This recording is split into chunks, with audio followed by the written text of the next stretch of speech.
Your engagement survey, your leadership cohort, your retention plays, every single one of them would work just as well at your biggest competitor. Now, you've probably already suspected that, and you've never said it in the room where it could be heard. In the next half hour, you're going to find out what makes a talent plan yours alone and why your generic HR catalog is costing you every quarter that it stays on your calendar.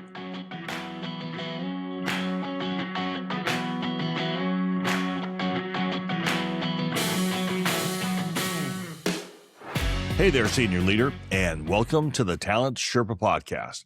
This is the podcast for HR executives who've realized the top chair isn't an HR job. It's a completely brand new identity. And we're going to help you move beyond operating as a support function and become the business-first people leader in the right hand that your CEO cannot run the company without. I'm your host, Jackson Lynch, and today I am joined by my co-host. Man named Scott Morris. He's a former CHRO with all the scar tissue to prove it. He's a man who once asked a leadership team to name their company's strategy and got 4 different answers, 2 of which were adjectives, and the founder of Propulsion AI. So, Scott, today we're going to go after something that might sting a little bit because it's aimed at good work, not broken HR, competent HR. In fact, that could be the problem.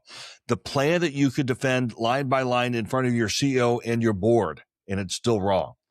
My claim is that most senior people plans are a catalog, and a catalog is not a strategy. A strategy is, and I learned this from you, the allocation of scarce resources under constraint. You cannot allocate against a constraint that you've never, ever named. Yeah, and Jackson, here's why this one is harder from the inside than it looks from the outside. Nobody builds a catalog of HR programs out of laziness. You build it because it's the most defensible answer available to a question nobody in the building has actually answered for you. I ran that catalog for a lot of years. I got promoted by running that catalog. The reinforcement is real and it points the wrong way. Oh, that's exactly right. And here's why we're talking about it, what we're going to show you today. Why your competent, well-run HR initiatives might be the activity wearing a strategy cloak, and how to find out which one of your 4 levers, cost, quality, speed, or flexibility, your business actually competes on, and why that lever alone should be the one shaping your talent strategy, and what it's costing you to spend your scarcest resource, which I think is your manager's attention, on work that's tied to none of them.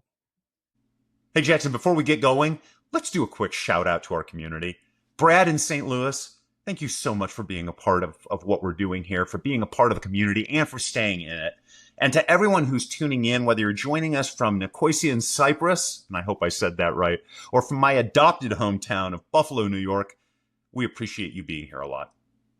Okay, Jackson, let's get into it. I love having these with you. I never know. I get new things every time we talk about it. I didn't know you lived in Buffalo. When did you live in Buffalo? 6, almost 7 years, and I can't even believe it, but it's going on like 15 years, 20 years ago. Holy cow. Okay. Well, let me set you down someplace I think you've probably been and will be again soon. And I'm not talking to you, Scott. I'm talking to the people listening here. Imagine it's fall planning season. Next year's people plan is sitting in a document, and it's legitimately good work. You got an engagement survey in the first quarter, a leadership cohort in the second, maybe some sort of retention play on your critical roles, and you can defend literally every line of it. And here's the thing that you've noticed and you hope no one else really did. You could hand that document to your counterpart at your closest competitor, and they could run it on Monday morning without changing a word of it. Don't widen out on that. Stay in that room for 1 second. What's the person that's holding that document likely feeling?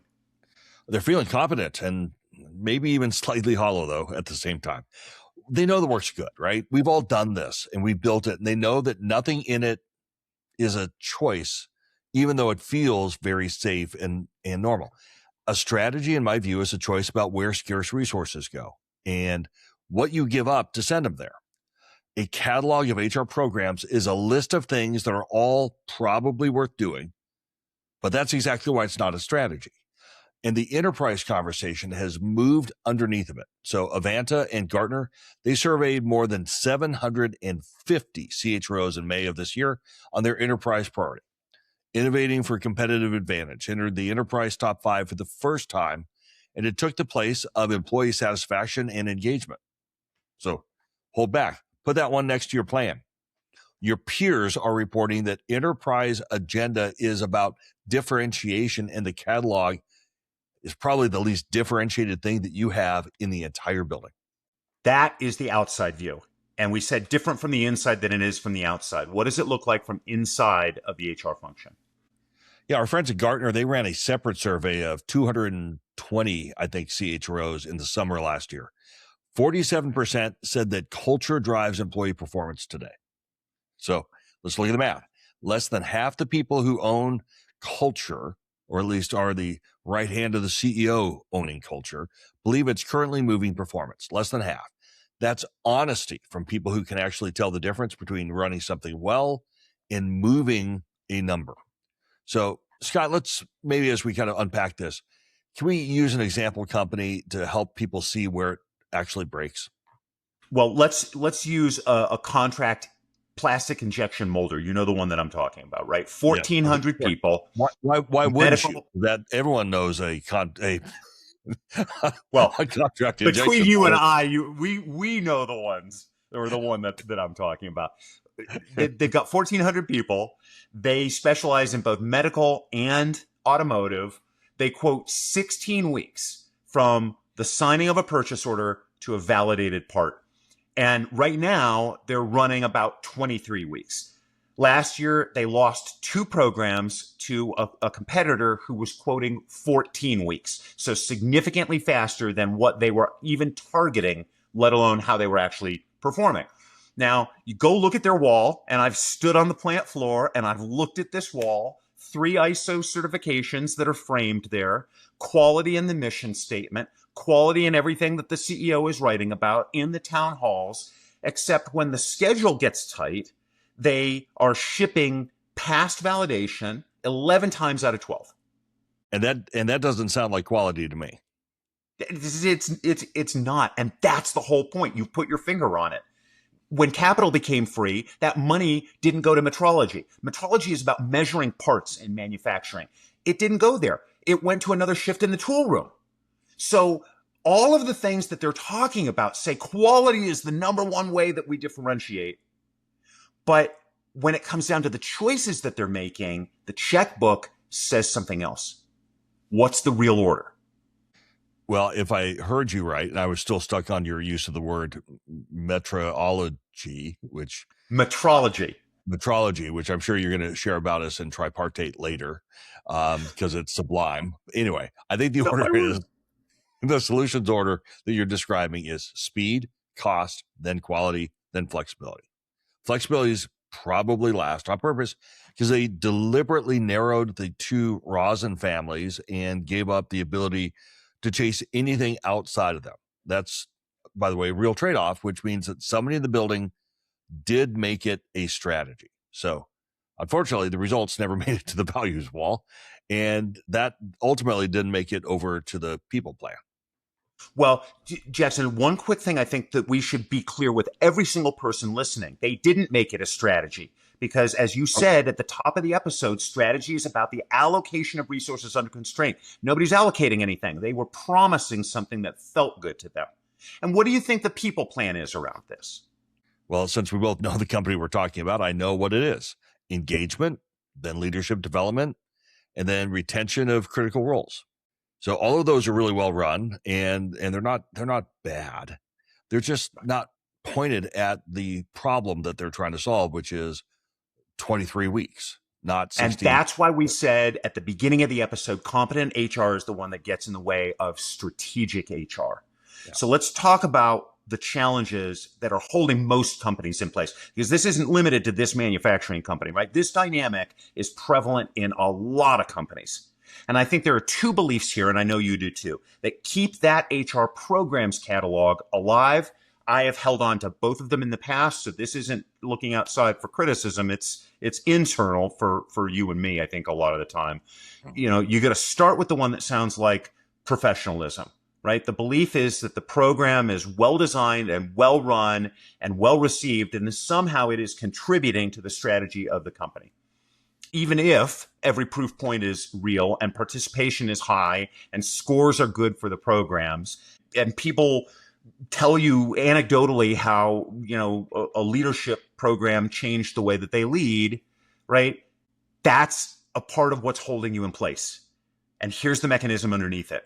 Human capital is close to the only function whose outputs get created by how people receive them, rather than by what they're actually doing. Did they actually move the numbers? Finance doesn't ask whether the close at the end of the month felt meaningful or important.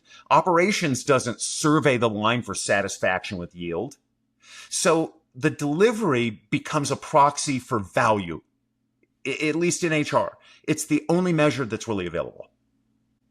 So I want to pause here because I think that statement might be the most profound that we've had on the podcast. And I think this is episode 158, that we are the only ones that don't have a specific number to place on value. Like everything we do is indirect. I've known it. I've never really thought about it, but maybe we're right and everyone else is wrong. What would it look like if finance asked whether the close felt meaningful? I think that's something that they're missing. Let's look at a QBR, quarterly business review. The COO is walking through where the number came from and where it's stuck. Pick metric, right? And you realize that you have nothing to add sitting in the HR chair. You have nothing to add that is going to connect the people strategy to what that COO is talking about. You have a good deck about what you're doing. You have programs that are running. Like I said a second ago, you've got people that are feeling good about those programs, but you have no direct line into where the conversation is happening in that room, in that QBR. The work is excellent and it was orthogonal, and nobody ever told you that because everyone liked the cohort. Nobody's thinking about the connection. Yeah, fair enough. And that's my third word I have to look up from you today. What's the second one you talked about? You said two. Okay, so the first belief is really that if we're running good programs and they're well received, we're actually doing something for the business, right? That's the first belief holding us in place. The second one is that you already know your business strategy because you were in the room when it was presented to the executive team, by the executive team, for the executive team, whatever. You sat through that offsite. You read the deck that came out. You can recite back what was in that deck or in that town hall. But go read what you were handed, because it says, in this case, in the example of the contract manufacturer or the plastic injection molder that we were talking about, it says that the company competes on quality and speed and cost and being responsive to customers for different levers, all of them. And that's not a strategy. It's a list, right? A strategy is the one that you're going to protect if you had to give up the other three. Hard choices. And almost nobody writes that part down, because writing it down means telling somebody else that the lever that they think is important came in fourth. But that's the debate. Yeah. And nothing worth having doesn't come with trade-offs. That's true in business. That's true in your personal life. That's true as you kind of think through the society that we're living in today. Like everything has a trade-off. If you ever hear people that say there are no trade-offs, you are not, in fact, listening to an honest broker. And it's just as true to your point inside the business, right? And so, but you just took away where I thought I could get it. I thought I could look on the wall. I thought I could look in the strategy document. You're telling me that that's not where to look. So where do I look? Well, and this is where I come back to the word that you always like to use: audit your last 100 decisions, right? And a lot of times we say that about culture, but it works the exact same here, because what you're looking for are the sacrifices. Look at the moments that the business was under pressure and something had to give. What was it? In the example of our injection molder, quality got traded out 11 times out of 12, and free capital went to throughput, not to measuring parts to make sure that they were of high quality. It went to throughput. The revealed order was, for our four: speed, cost, quality, and then flexibility. And it was legible to anybody who looked at it to read the behavior of those trade-offs. And notice that both of these beliefs, right? The first one, that good, competent programs are good enough that they are strategic, which they aren't. And the second one, which is that you understand the business strategy, right? Neither one of those is enough, but both of them run using the same force. There was no explicit trade-off anywhere. Nobody said, we're going to sacrifice this so that we can have that. But the sacrifices were made. Without a trade-off, there's really no lever. Or think about strategy as leverage that moves you farther down the road, right? And there was no leverage for that. Without that lever, there's no constraint to point at. And with no constraint to point at, then the catalog of programs that you have is the most defensible thing that you can build. And running it well is the only kind of success that's available to you. And that's what we want to try and get people out of, Jackson. Those two beliefs, because they're holding us in place. So just to reaffirm then, the better you run it, the more the loop confirms itself. Because every year people are thanking you for it. And they're saying, this is a great program. And it might be a great program. And neither you nor I are saying that people are running bad programs. What we're saying is that's not strategy and it's not strategic HR. Strategic HR is the deployment of a program that actually moves the numbers in some way that you can measure. The incentive create gravity that is hard to get out of. That thanks and the people like the programs, right? That's what's holding you in place. Yeah, and specifically, it's not just that it moves the number, but that you can draw the through line from that HR activity into the business line. So, look, before we get into what we do, I want to take a minute and maybe try to name the thing that I think sits underneath of it, because that loop that you just described, Scott, it has a root cause, and the root cause isn't, in fact, in my view, your functional. So here's a loop. You're asked for next year's people plan. No lever has been named for you at all. So you build the plan that's recognizable to everyone who has to approve it, because a recognizable plan gets approved, and something with some kooky, strategic leverage assumptions in it, that's going to get questioned, and that's painful. I once had a boss. He was so, I loved him to death, but there were meetings with him that were just painful because he would question every input, not even the output. And you just try to, what do? You shape all of your original thinking into ones that aren't going to make you go through that gauntlet because it's so just utterly painful. So you build it so it gets approved, and approval reads as validation, and you feel like, okay, this is good. Next year, same request comes in, you get the same answer. As I think the WHO once said, meet the new boss, same as the old boss. So no one in that sequence, by the way, I think is doing anything wrong. The catalog is a correct low-risk answer to a vague and imprecise question. I've lived it. I know you've lived it. Maybe neither one of us recognized what was going on. Why is it so vague? I think it's because the question has no owner. So think about it this way. The CFO doesn't need it in words. They read the revealed order straight off the capital allocation every quarter without ever having to name which of those four levers they're using. COOs living inside of it. They can tell you what's binding this month. No one ever asks them to rank the four abstractions. And the CEO, by the way, believes the strategy deck probably has already answered that, although you and I have both seen strategy decks that don't. But so the question that would make the talent work more legible sits in the middle of the table with no name on it, which incidentally is good news. It's the opening that is available to you. So we've got the catalog, and we have two beliefs, and we have a question with no owner. There's probably a song written, the horse with no name is kind of going through my head right now, but just forgive me for that. Scott, what's the shift that changes how someone in that chair, as a result of knowing these things, kind of understands their own job better? Let me go back to what you and I have done in multiple past episodes, and that is to just make the comment that the top HR job is not an HR job anymore. It's a business leadership job. And that's the shift that you're talking about, right? I think, a lot of us in the function of human resources treat strategy as something that's going to get handed to us that we then have to translate. Somebody in some other room decides, we receive it, and then we turn it into programs. That's the entire self-concept of a support function. And I think it's why a lot of us feel downstream even when we're sitting in the same room. But if you look at what strategy is, And I'll come back to that definition that you and I share that we keep using. It's the allocation of scarce resource under constraint. That's the whole definition. It's about the choices that you make. So, you've got to ask the follow-up that nobody asks you. What is the scarcest resource in the company? It's not capital. Capital is expensive sometimes. It's acquirable. You can go out and get more capital. The scarcest resource, I think, is the attention of your managers. And it's hard.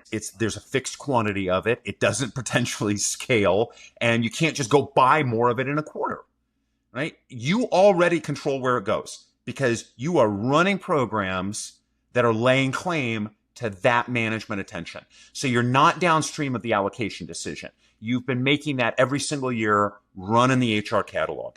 The catalog is affect what the allocation looks like when nobody names that constraint. And remember, when we say constraint, cost, quality, speed, flexibility, right? Look, I think that frames the failure quite nicely. But again, because I'm slow, let me just double click on it. You were allocating the whole time. You were, however, not doing it intentionally. You were doing it blind. You're doing it blind. And blind allocations still cost full price, Jackson. Those managers, they spent the hours one way or the other. So, by the way, this isn't just an HR issue. This is a business issue. So let me go back 20 years ago when I was probably about 50 pounds lighter and better looking. I was working at Frito-Lay. I was the senior director of transformation strategy, one of 5 people at Frito that was trying to figure out the day after tomorrow type of activities. And so I was in charge of enterprise change management. What we were doing is we were seeing all these people come up with ideas, and then how do we make sure that they're executable? And I ended up doing an assessment, and I looked at every single initiative, and I can't remember how many there were, but there were 50-ish initiatives.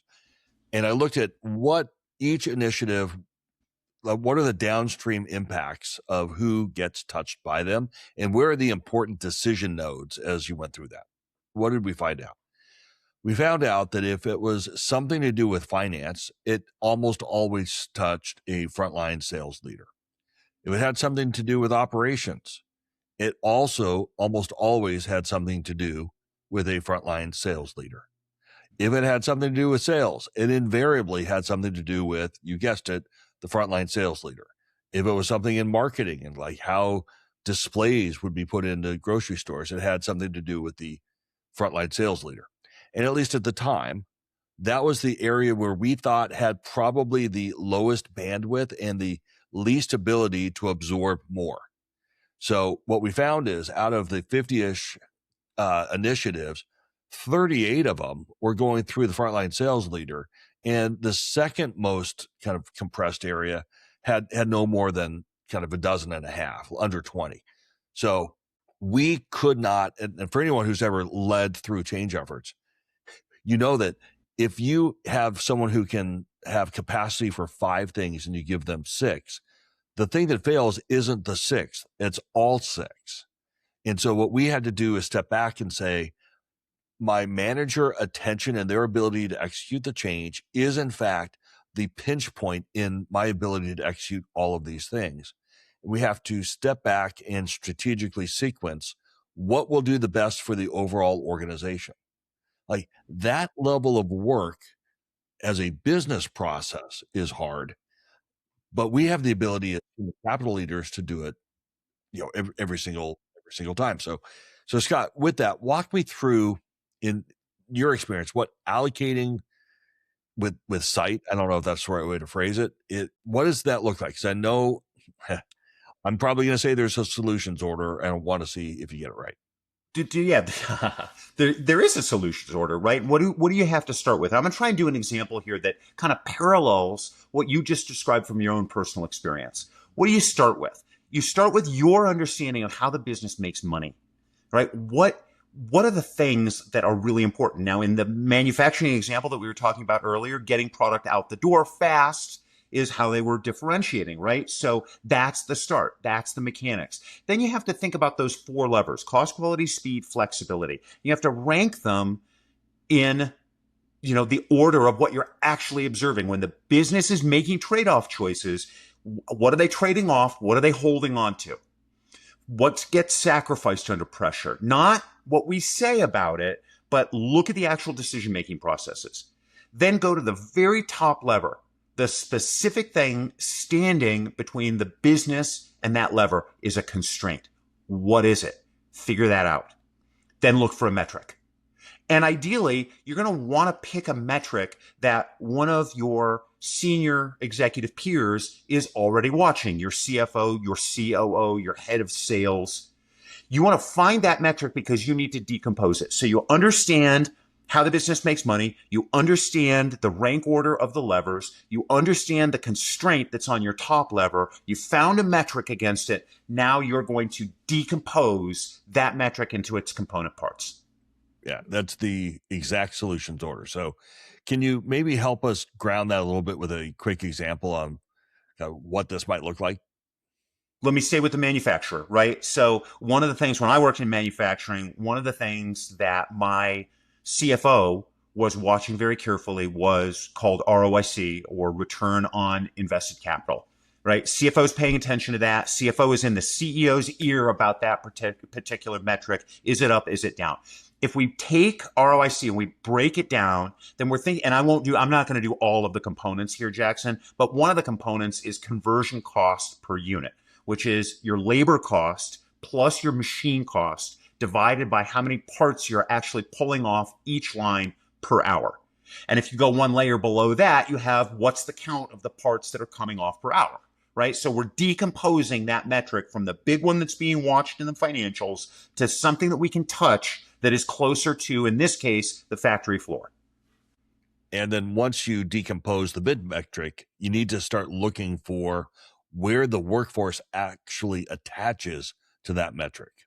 Exactly right. And in the example that I gave, coming down from return on invested capital, we get down to how many parts per hour are coming off the line. And that's the one where I think we can probably be attaching.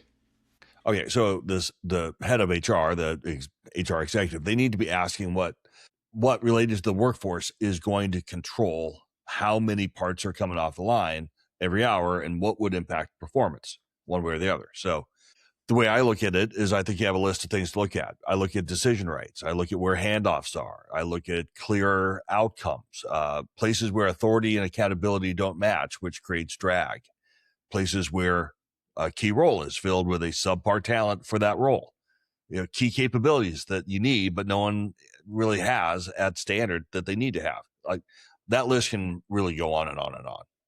And you notice, like, we're gonna get, as HR leaders, we might get to the point where we're doing a training program around something. But if we start with what we just did in this example, we're attaching whatever program we create to something that's actually driving a number upstream. Yeah, that's not the same thing as I'm going to create a leadership development program because I have poor leaders. Like that's program, guys. What we just described is I need a capability to be able to drive this constraint that will unlock this business performance. Okay. And then you measure yourself not on like entertainment value or participation rates. You actually measure your success and failure, whether or not the business metric moved. And that's, by the way, how we connect talent solutions to operations. And the same way we decompose the metric, we should be able to watch the change in the metric going back up, change in part per hour, change in conversion cost, change in return on invested capital, et cetera. And you know what, Jackson? And I know this has been your personal experience like it's been mine. Sometimes when you run this business logic, first of all, we haven't talked about anything HR here, right? We're talking about business leadership, and that's the role of the head of HR. But sometimes when you run this, you find that the constraints aren't yours to solve. Right? Sometimes they aren't people problems. I think we as heads of HR, we think it always has to be a people problem. No, it's a business leadership problem. We're engaging our peers at the executive level in a different way. We should still be able to identify the constraints. We should still be able to have the conversation. It's just we're not always on the hook to solve the problem. Some of them we are, some of them we aren't. Leaders I know who operate this really, really well run this in an open loop. It's not an annual planning process. They're constantly in the CFO's office. They're constantly talking about the financials because they're running this same loop backwards and forwards again and again. So I'm gonna push back a little bit on that, and this might come across a little surprising, but I actually think almost every business problem is a people problem. And when I say people problem, I mean the architecture around it, not necessarily the talent that's in a particular role. So what do I mean by that? At its core, if you have a strategy problem or if you have an execution problem, you probably have a talent related problem. And it's almost always going to be in the architecture. So I don't want to have our listener leave with, sometimes you can just throw up your hands. I know that's not quite the way you were framing it, right? But look at decision rights, look at the clarity of outcomes. Look, like if you go through that long list of places to look that I shared with you and it's not on that list, okay, maybe it's one of the few ones that's not, but it don't give up too early and say that's not a people problem to solve.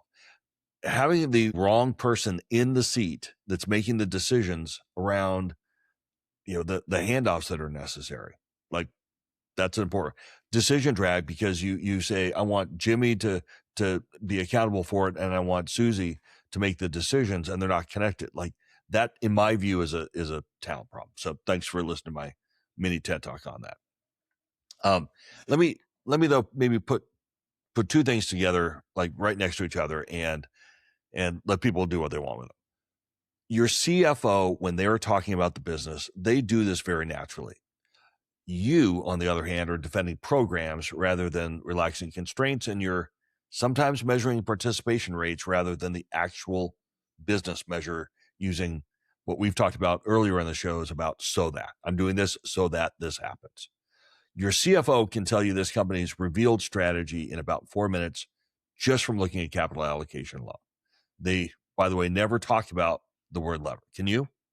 For most of us, unless it becomes really intentional, it's disconnected. So, Scott, do you think I'm wrong here?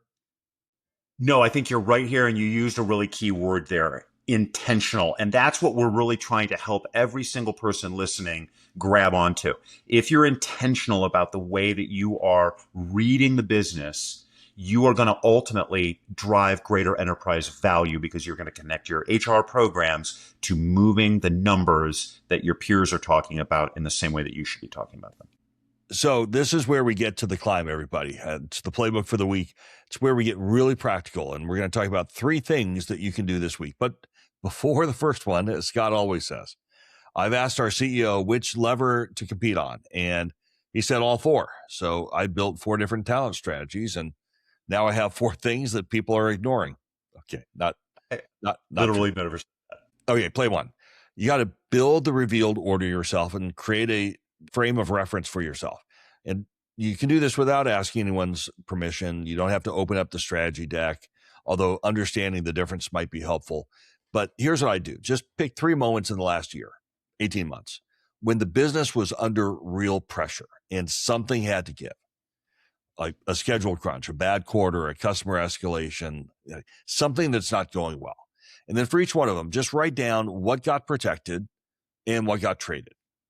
And, that page is going to be the first understanding of the way your business is actually managing trade-offs, which is a necessary step to understanding how to build your talent strategy against it. Scott, what do you got for number 2? So play 2, take that one page that Jackson just described, take it to your COO or take it to your CFO and take it as a question, not a finding. This is how I think we're actually competing in the market right now. This is what I'm seeing us do versus what we're saying, maybe. Am I wrong about this? Where am I right about this? That's a calibration. And it matters that you go that way, right? Because a finding invites defense. It's a different kind of conversation. A question invites a working session. That's exactly what you want with your COO or your CFO. It's aligning around how the business is really differentiating what the strategy is for the business. And then that leads to play 3. Take whatever kind of macro metric you've aligned on and then keep diving deeper into it. Figure out what must be true from a talent standpoint for this to execute the way we intend, and where you have a disconnect. Now you've understood where you have a talent constraint on your business metric. That's your bingo point. And that's where you start thinking about what is it that I can do or maybe undo to make a meaningful impact on that constraint. And then measure your success in how that operates by thinking about so that I'm doing this, so that this happens. You should be able to relax that constraint and you see it on the business plan. And when that happens, you're changing the conversations that you're in from that moment forward. So, Jackson, we've been talking about this for, I don't know, the last 30 minutes. Let's stop here and hand this straight out to our audience. Yeah. So there's one thing I'd like you to carry with out of this episode. You cannot allocate what you don't understand.